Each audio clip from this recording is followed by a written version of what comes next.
many in the Chamber will know, I, like many of my constituents, rely on public transport to get around, and representing the Highlands and Islands, that travel frequently includes ferries. So it's personally very important to me that ferry services get the right amount of attention and funding from the Scottish Government. Now, I understand from that perspective the Tories holding the Government to account when there are shortcomings and asking questions about instances where ferries haven't run or communication hasn't been where it needs to be. But at the heart of any debate on ferries, whether that's procurement, shipbuilding or managing the services, must be the needs of islanders.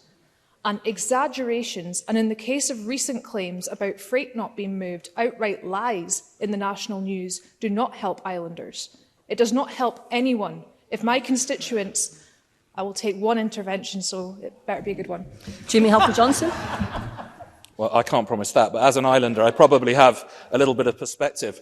One of the issues, obviously, we're facing is now an Audit Scotland inquiry into this issue. But I suppose, can the member confirm that Audit Scotland doesn't have a role in criminal investigation, can't compel witnesses, and cannot interview individuals under caution, whereas a public inquiry or a police investigation could? Does she not recognise that what we need to get the information, to get the answers that we're being held back so far, Mr. Halker-Johnson. is that investigation? I think you've got enough information to respond to Mr. Halker-Johnson's point. Thank you. Thank you. That was more of a speech. I also recognise that I have no place in criminal investigations, and neither does the Scottish Government. So I echo comments earlier that it's also not appropriate for me to claim that there's any need for that.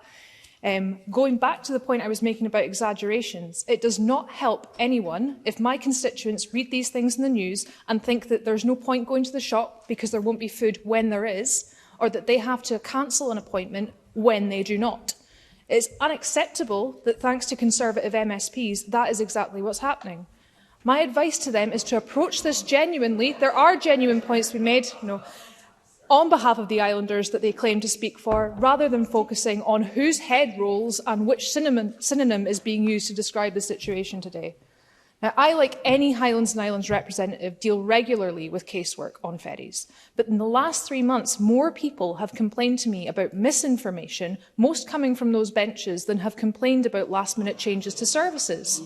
Nobody, and I include the Scottish Government in this, is saying there isn't work to be done on ferry services. I wouldn't stand here and claim that. It's not good enough. There are big issues, and a lot of effort will be needed from a lot of people to improve that.